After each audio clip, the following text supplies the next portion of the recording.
Seri 4 Pedang Kayu Harum. Pendekar Lembah Naga. Cerita, Ho Ping Hu. Audiobook, novel silat. Bab 49. Pangcu, kata Hai Leong Ong Pangtek.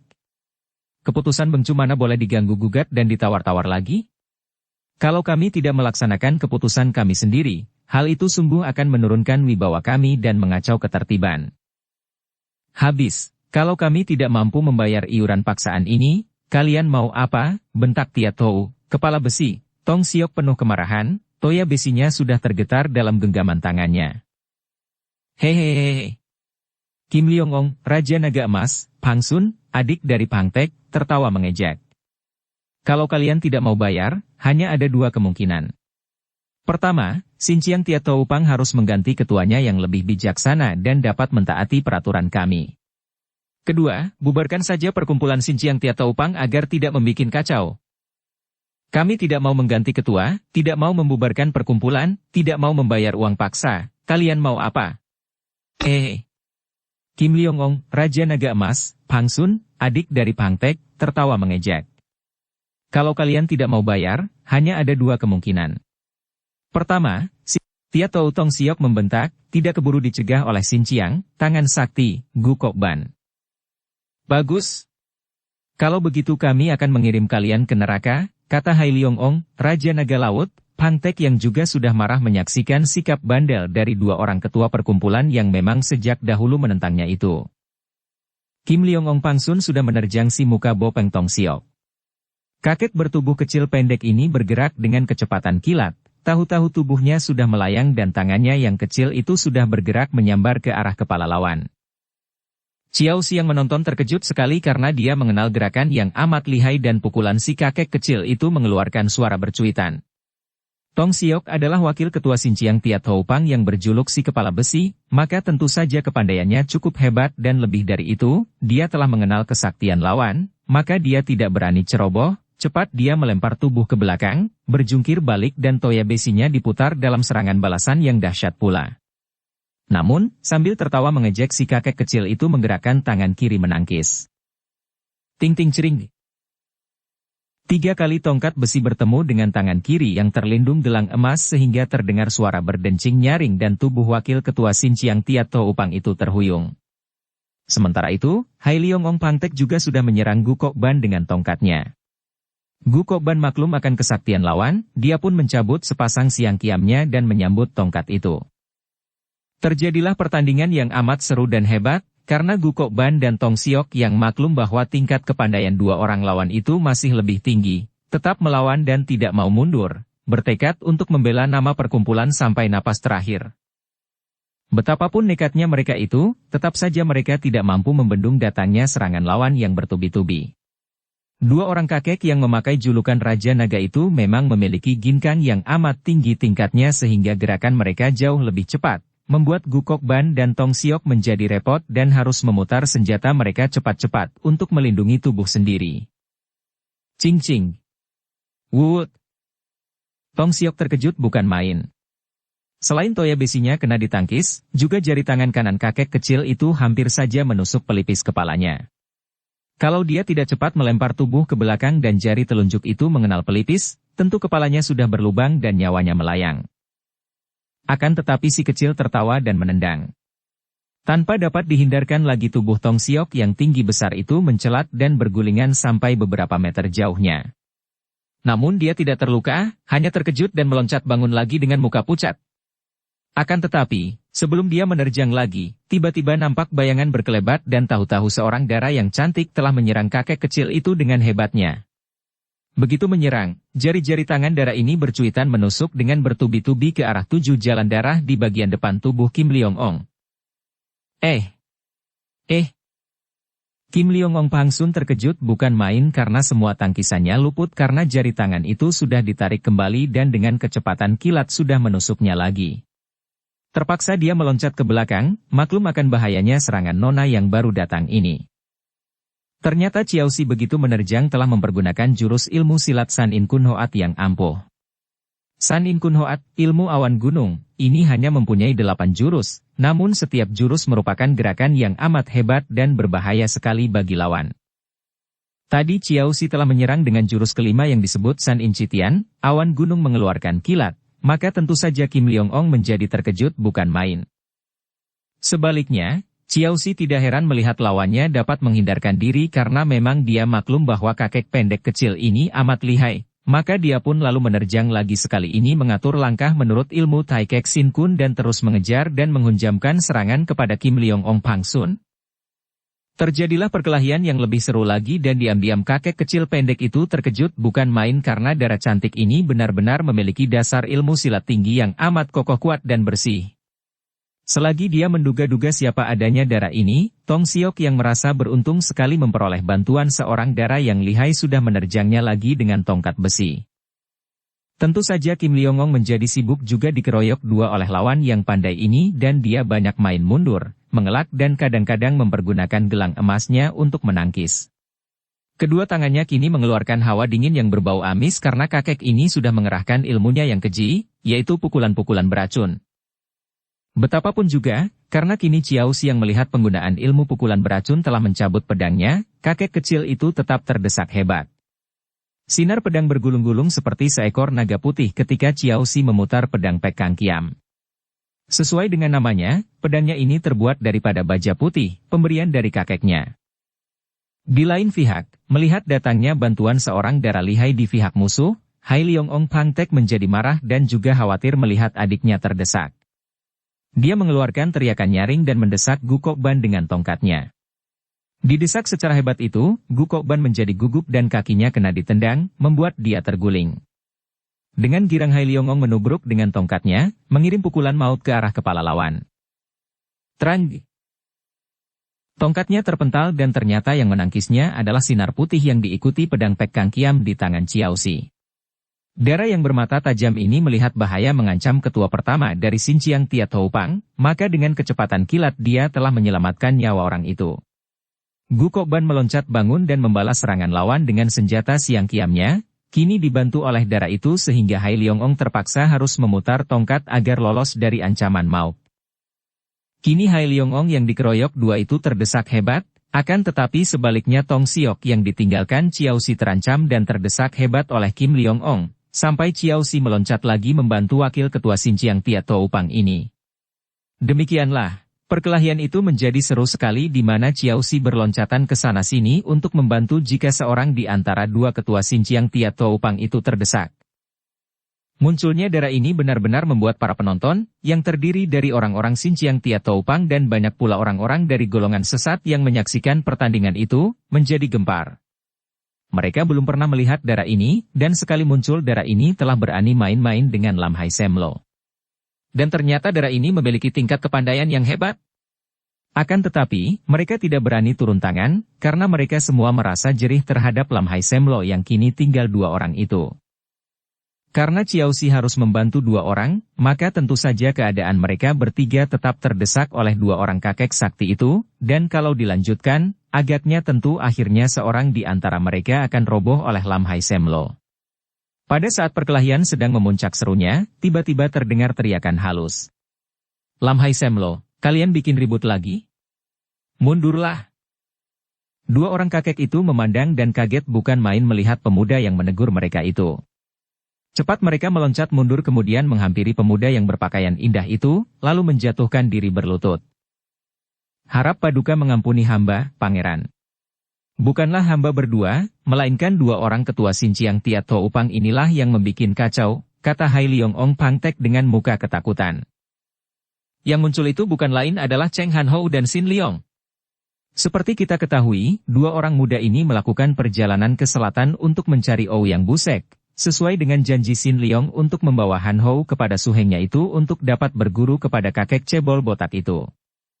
Mereka singgah di Enting dan kebetulan melihat perkelahian itu. Biarpun ada orang berlutut kepadanya dan minta ampun namun pada saat itu sang pangeran sama sekali tidak memandang kepada mereka, melainkan memandang kepada Lie Ciao Xi yang berdiri dengan pedang Pek Kang Kiam di tangan, berdiri dengan sikap gagah. Keringat yang membasahi dahi dan lehernya, dan rambut yang kusut terjurai di atas dahinya itu menambah manis darah ini, sehingga Han Hou memandang seperti orang terkena pesona, penuh kagum. Xiao Xi sendiri terkejut melihat munculnya dua orang pemuda remaja itu dan terheran-heran ketika melihat dua orang lawan tangguh itu berlutut dan menyebut pangeran kepada pemuda yang mengenakan topi bulu indah dan berpakaian mewah itu. Akan tetapi ketika melihat pemuda yang tampan gagah ini memandang kepadanya, dia merasa jantungnya berdebar dan cepat menundukkan mukanya. Begitu darah itu menundukkan mukanya, barulah Han Hou menyadari bahwa dia tadi telah memandang kepada gadis itu secara berlebihan. Cepat dia menarik napas panjang dan kini mengalihkan pandang matanya kepada Hai Leong Ong dan Kim Leong Ong. Jilo, apalagi yang terjadi di sini? Kulihat engkau menyerang kedua orang ketua Xinjiang Tiat Ho Upang. Pangeran, mereka itu melanggar peraturan yang telah hamba tetapkan sebagai bengcu baru atas pengangkatan paduka, kata pula Hai Leong Ong dengan harapan untuk mendapatkan dukungan dari pangeran ini. Cheng Han Hou menoleh kepada Xinjiang Gukok Ban dan Tiat Ho Utong Siok. Dua orang itu berdiri dengan sikap hormat. Benarkan Jiwie sengaja melakukan pengacauan dan menentang bengcu? Sama sekali tidak, Pangeran, jawab Gukok Ban tegas. Biasanya, semenjak dahulu, perkumpulan kami selalu memberi sumbangan secara sukarela kepada bengcu, sesuai dengan kemampuan kami. Akan tetapi, sekarang kedua orang bengcu baru menentukan jumlah sumbangan yang terlalu besar bagi kami sehingga tidak dapat terbayar. Kami sudah minta kelonggaran, akan tetapi mereka malah marah dan mengandalkan kepandaian untuk menyerang kami. Untung ada Li Hiap ini yang datang menolong, kalau tidak tentu kami berdua telah tewas di tangan mereka. Benarkah itu, Jilo, bentak pangeran. Mereka sengaja tidak mau taat, Hai Leong Ong mencoba untuk membantah. Seorang pemimpin barulah dapat disebut baik, kalau dia itu tidak hanya mementingkan diri sendiri belaka, akan tetapi memperhatikan keluh kesah dan kesulitan anak buahnya. Kalian menyalahkan anak buah hanya karena urusan uang, apakah kalian masih kurang memperoleh upah dari kerajaan? Ampun, Pangeran, hamba hanya ingin menjalankan tertib. Diam. Kalian tidak boleh menjatuhkan keputusan dan peraturan seenak kalian sendiri saja. Setiap peraturan baru haruslah diundangkan dan disetujui oleh semua anggota dan semua perkumpulan yang berada dalam lingkungan kita. Mengertikah kalian? Hamba mengerti, jawab Hai Leong Ong. Syukur kalau tidak, tentu kalian berdua akan mengalami nasib seperti Hai Leong Ong. Nah, lekas minta maaf kepada pimpinan Xinjiang Tiat Ho Upang. Dukung channel Novel Silat dengan subscribe, follow, like, komen dan share. Dua orang kakek itu tidak berani membantah dan mereka lalu bangkit berdiri dan menjura kepada Gukok Ban dan Tong Siok yang cepat membalas pula penghormatan itu. Juga kepada nona itu, kata pula Han Hou. Dua orang kakek itu menjadi merah mukanya.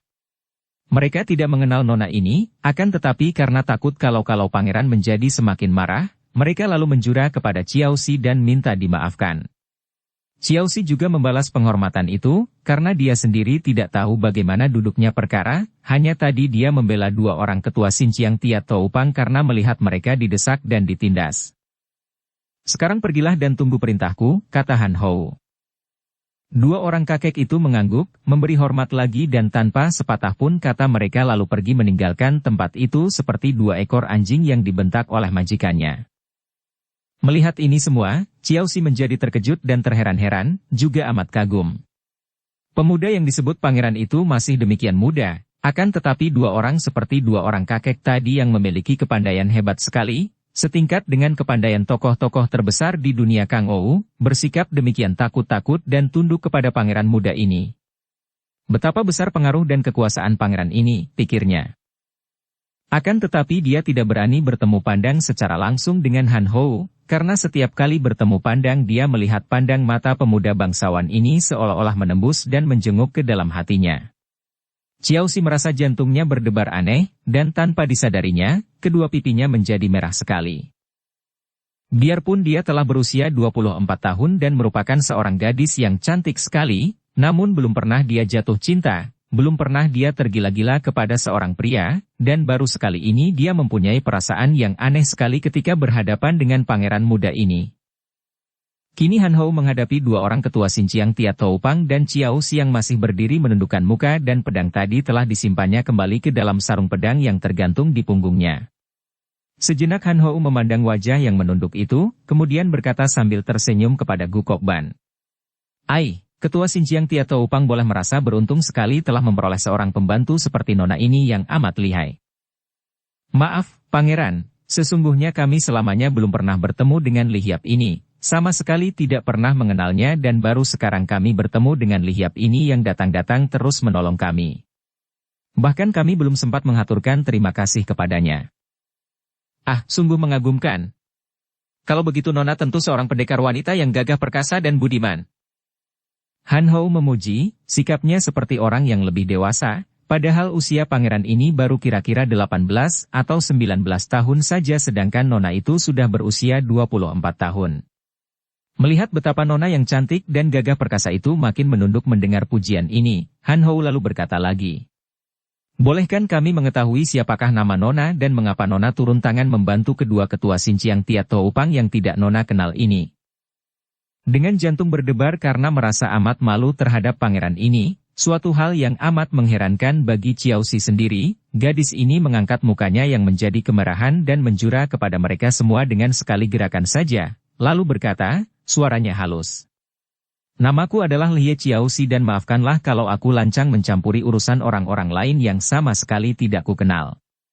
Kalau aku sampai turun tangan membantu Jiwie Pangcu ini, adalah aku melihat mereka diperlakukan dengan sewenang-wenang oleh dua orang yang menyebut diri mereka Bengcu tadi. Xiao Xi semenjak kecil ikut kakeknya dan hidup di kalangan orang-orang gagah, maka dia tidak biasa terikat oleh segala peraturan sopan santun, dan wataknya terbuka dan jujur. Itulah pula sebabnya mengapa di depan seorang pangeran, dia masih bersikap demikian bersahaja dan seolah-olah tidak menghormati pangeran itu yang biasanya selalu dihormati dan dijilat oleh sikap orang-orang di sekitarnya. Sikap darah ini saja sudah menimbulkan perasaan suka yang besar dalam dada Han Hou. Sikap seperti itu pula lah yang diperlihatkan Xin Liong maka pangeran itu pun merasa suka kepadanya, dan kini, begitu berjumpa, memang hatinya sudah amat tertarik oleh wajah, tubuh, dan kegagahan Xiao Xi, maka sikap terbuka ini makin memperbesar rasa sukanya. Dengan wajah berseri Han Hou berseru. Ah, ternyata Nona seorang pendekar yang gagah perkasa dan budiman, yang tanpa memandang bulu selalu akan membantu pihak tertindas. Sungguh kami merasa kagum sekali, Nona Lie. Dan kami berdua bersama seluruh anggota Xinjiang Tia Toupang menghaturkan banyak terima kasih atas budi pertolongan Lihiap, kata Gu Kokban sambil menjura. Kemudian dia mempersilakan pangeran bersama Xin Liong yang telah mereka kenal sebagai seorang pemuda luar biasa berilmu tinggi, juga Xiao Xi, untuk duduk di dalam. Mula-mula Xiao Xi menolak. Terima kasih, aku hanya kebetulan lewat saja dan setelah urusan ini selesai aku hendak melanjutkan perjalananku. Ai, Lie Xiaoqia, mengapa begitu sungkan? Setelah pertemuan yang amat kebetulan ini, agaknya kita telah ditakdirkan untuk menjadi sahabat, apalagi mengingat bahwa baru saja Nona telah menyelamatkan nyawa ketua Xinjiang Tia Toupang, maka aku ikut mengharap agar Nona sudi memenuhi undangan kami, dan bicara di dalam untuk mempererat persahabatan, kata Han Hou. Xiao Xi tersenyum dan tidak mampu menolak lagi. Gu Kokban dan Tong Siok dengan sibuk lalu memerintah anak buahnya untuk mempersiapkan pesta kecil untuk menghormati pangeran, Xin Liong dan Xiao Xi. Perkenalkanlah, Lie Xiaoqia, aku adalah Cheng Han Hou, adik tiri dari Sri Baginda Kaisar dan aku adalah kuasanya yang melakukan pemeriksaan ke daerah-daerah. Dia ini bernama Xin Liong, adik angkatku yang lihai. Han Hou tidak mau menyebutkan nama keturunan Xin Liong, sesuai dengan keinginan Xin Liong. Dia sedang berusaha mengambil hati dan menyenangkan Xin Liong, maka dia tidak mau menyinggung perasaannya. Kemudian dua orang ketua Xinjiang Tia Toupang juga memperkenalkan diri kepada Lie Xiao Xi yang dijamu dengan segala kehormatan itu. Semenjak tiba di tempat itu, Xin Liong tidak pernah membuka mulut dan dia tidak begitu memperdulikan Nona yang gagah perkasa itu karena memang tidak mengenalnya. Kalau boleh kami mengetahui, Lie Lihiap murid dari perguruan manakah? Ilmu silatmu sungguh amat lihai dan mengagumkan sekali, bahkan kami orang-orang tua yang bodoh tidak dapat mengenalnya, kata Tong Siok dengan suaranya yang parau dan besar, sesuai dengan tubuhnya yang tinggi besar, kepala botak dan mukanya yang bopeng kasar. Ah, Ji Pangcu, ilmu silatku hanya hasilku pelajari dari sana-sini, tidak ada harganya untuk disebut, jawab Dara itu secara sembarangan saja, dan jelas bahwa gadis ini memang tidak ingin memperkenalkan perguruannya. Melihat ini, Pangeran Cheng Han Hou tertawa. Pangcu, banyak pendekar yang tidak ingin diketahui asal-usulnya, dan Lie Xiaoqia ini agaknya termasuk seorang di antara para pendekar budiman yang penuh rahasia, maka janganlah bertanya tentang sumber kepandaiannya yang tinggi. Mereka makan minum dan seperti biasa, Han Hou pandai sekali bersikap ramah dan menyenangkan. Ada saja bahan percakapan bagi pangeran yang memang cerdik ini, apalagi karena hatinya memang amat tertarik kepada gadis itu, maka dia bersikap manis sekali sehingga diam-diam Xiao Xi makin tertarik. Secara memutar dan tidak langsung, seolah-olah bercerita sambil lalu saja, pangeran yang masih amat muda ini menyatakan betapa dia amat dikasihi oleh Sri Baginda, dipercaya besar sehingga memiliki kekuasaan besar di istana. Lalu diceritakannya tanpa disengaja agaknya bahwa dia masih belum menemukan seorang wanita yang dianggapnya patut untuk mendampinginya. Sebagai seorang pangeran yang dekat dengan kaisar, tentu saja banyak gadis diberikan kepadaku, katanya sambil tersenyum dan menggerakkan pundak seolah-olah dia terpaksa oleh keadaan itu. Akan tetapi sesungguhnya aku sudah merasa muak dengan wanita-wanita yang hanya pandai bersolek, bernyanyi atau menari itu, karena mereka itu adalah orang-orang lemah. Padahal aku sejak kecil paling suka akan kegagahan. Ilmu kepandaian silat dari Pangeran Cheng Han Hou amat tinggi, Li Hiap, kata Tong Siok, bukan untuk menjilat melainkan berkata dengan sejujurnya karena dia pun sudah tahu bahwa pangeran ini memiliki kepandaian yang amat lihai. Mendengar ini, makin kagumlah hati Xiao Xi. Hebat pemuda bangsawan ini, pikirnya. Begitu tampan dan ganteng, gagah perkasa, berkedudukan tinggi, manis budi bahasanya pandai bergaul dan tidak sombong, dapat menguasai orang-orang Kang Ou yang gagah dan lihai, dan ternyata malah memiliki kepandaian yang tinggi pula. Jarang menjumpai seorang pria seperti ini memang. Agaknya Han Hou dapat menyelami isi pikiran gadis itu melalui sinar mata mereka yang saling bertemu. Kini Xiao Xi lebih berani menentang pandang mata pangeran itu, dan beberapa kali dia merasa betapa pandang mata yang bersinar tajam itu penuh arti ketika bertemu dengan pandang matanya. Juga sang pangeran merasa betapa gadis itu tidak mengelak lagi kini, bahkan berusaha untuk menyatakan perasaan melalui sinar mata dan senyum bibirnya yang indah itu. Maka bangkitlah Han Hou, menjura ke arah Xiao Xi dan berkatalah pangeran ini dengan suaranya yang halus dan kata-katanya yang teratur seperti layaknya seorang pangeran yang berpendidikan tinggi. Lie Xiaoqia, sudah semenjak zaman dahulu para pendekar selalu mengutamakan perkenalan melalui ilmu silat yang menjadi kebanggaannya dan yang dilatihnya semenjak kecil. Kini, biarpun kita telah saling berkenalan, namun rasanya masih belum puas hati ini kalau aku belum mengenal ilmu kepandaian Nona secara langsung. Maka, berilah kehormatan dan kebahagiaan kepadaku untuk mengenal ilmu silatmu, Nona. Ini merupakan tantangan untuk adu ilmu, tantangan yang amat halus dan sopan. Wajah Xiao Xi kembali menjadi kemerahan. Dia cepat membalas penghormatan pangeran itu, berdiri dengan sikap lemah gemulai. Ah, mana aku berani, pangeran? Kepandaianku biasa saja, sebaliknya pangeran tentu memiliki kepandaian yang amat hebat, karena dengan kedudukan pangeran yang begitu tinggi, apa sukarnya mencari guru yang amat pandai. Pula, ilmu pukulan adalah permainan berbahaya, maka aku khawatir kalau tangan kita yang tidak bermata akan mendatangkan malapetaka.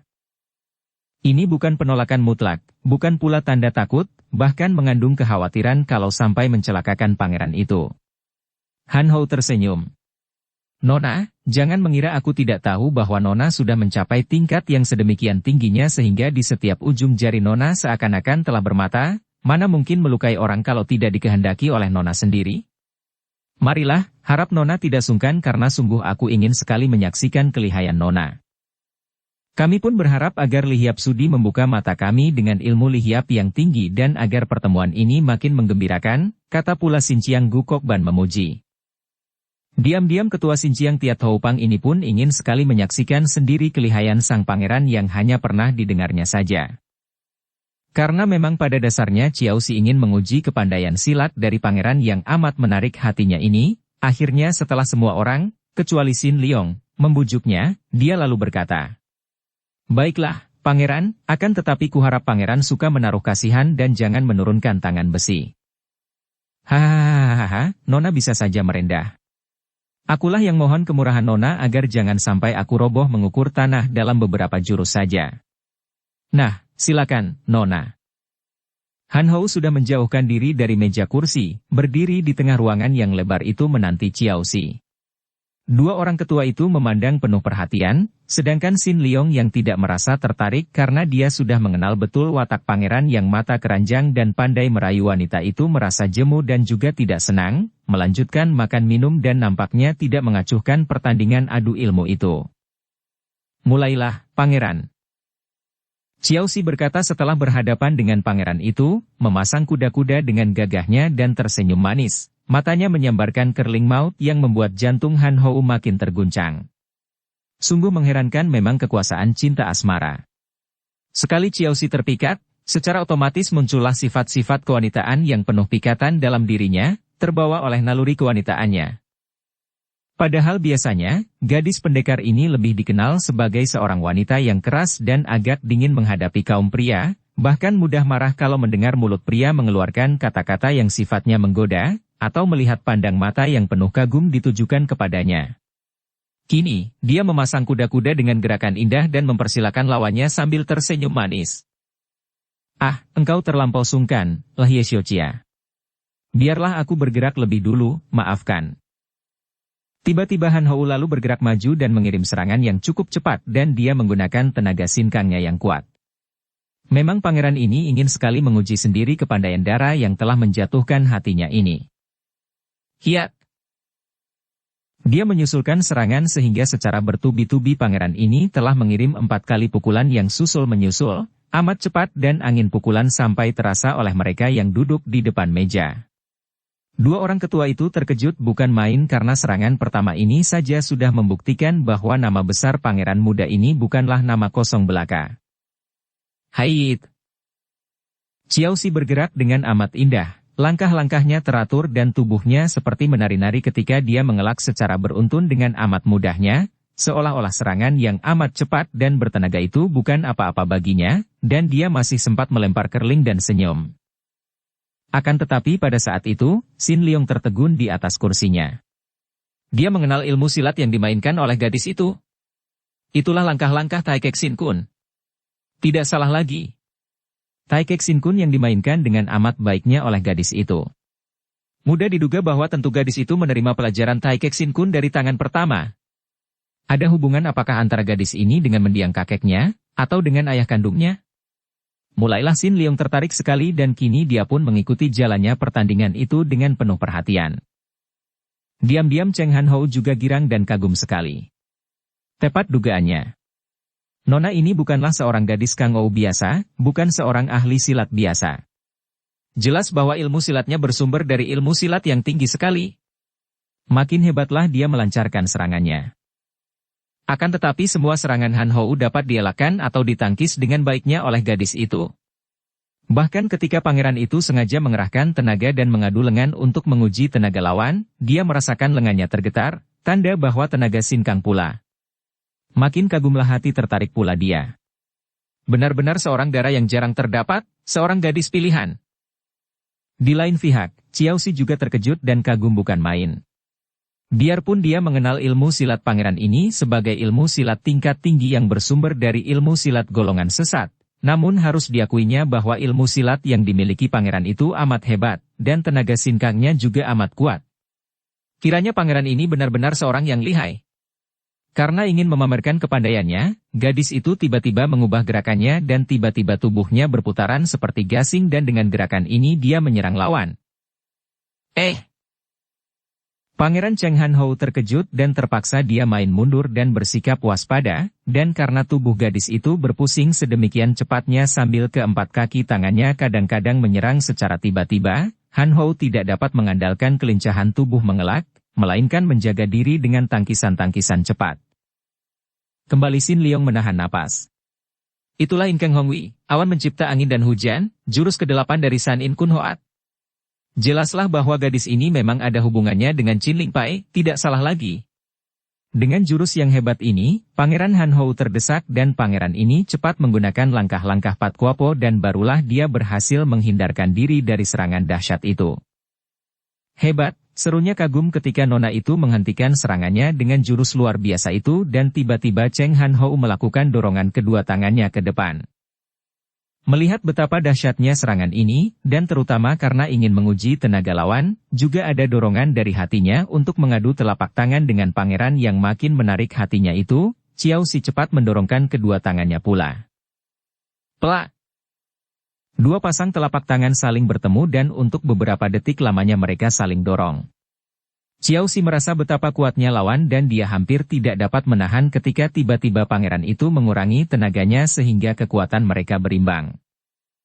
Tentu saja Xiao Si merasakan hal ini dan kini mereka merasakan betapa ada getaran-getaran halus menjalar melalui kedua telapak tangan mereka yang saling melekat, getaran yang aneh dan terus menjalar sampai ke jantung dan membuat pipi mereka berwarna merah sekali dan kedua mata mereka saling pandang seperti tidak mau berpisah lagi. Pandang mata yang mengandung kemesraan, dan getaran dari sentuhan telapak tangan itu berubah hangat dan nikmat, mendatangkan rasa malu kepada Xiao Si yang cepat menarik kedua tangannya sambil berseru. Aku mengaku kalah. Cheng Han Ho tertawa. Hahaha, sungguh Nona terlalu merendah. Selama hidupku belum pernah aku Pangeran Cheng Han Ho bertemu dengan seorang yang demikian lihai seperti Nona. Sungguh aku merasa takluk dan kagum sekali, Lhi Xiaoqia. Pangeran terlalu memuji. Xiao Si tersipu malu, akan tetapi hatinya hanya dia yang tahu, girang dan bangga bukan main. Mereka melanjutkan makan minum dan Xin Liong hanya mendengarkan saja ketika Han Hou dan dua orang ketua Xin Chiang Tia To Upang memuji-muji Xiao Si. Akan tetapi kini dia pun mulai memperhatikan nona itu karena dia amat tertarik melihat ilmu-ilmu silat Qin Ling Pai dimainkan secara demikian baiknya oleh nona ini. Dia teringat akan cucu perempuan yang meninggalkan Qin Ling Pai untuk mencari Chia Bun Hou, ayahnya. Gadis inilah cucu kakeknya itu, keponakan dari ayah kandungnya.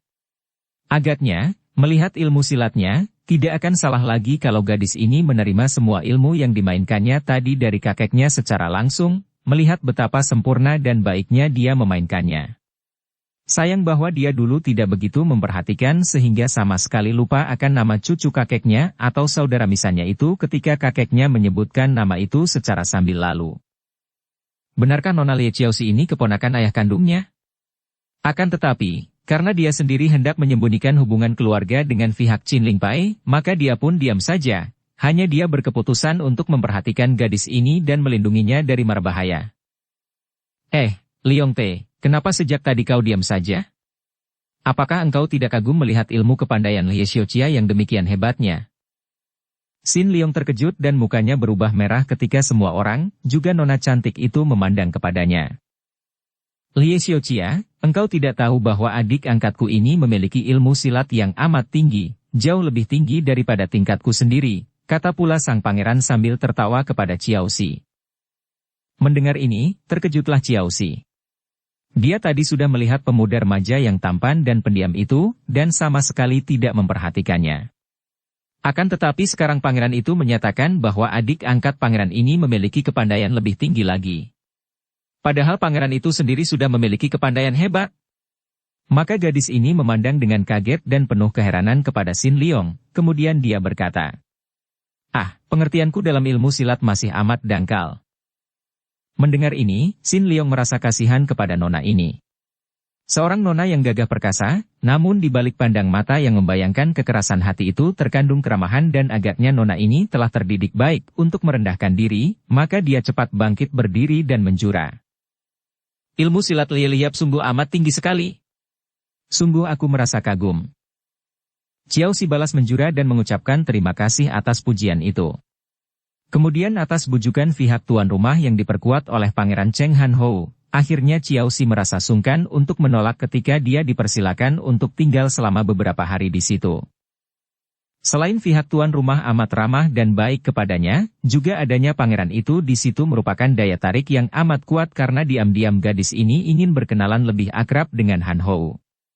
Sementara itu, diam-diam Xin Liong selalu mengamati dan menjaga agar darah itu jangan sampai diganggu siapapun juga.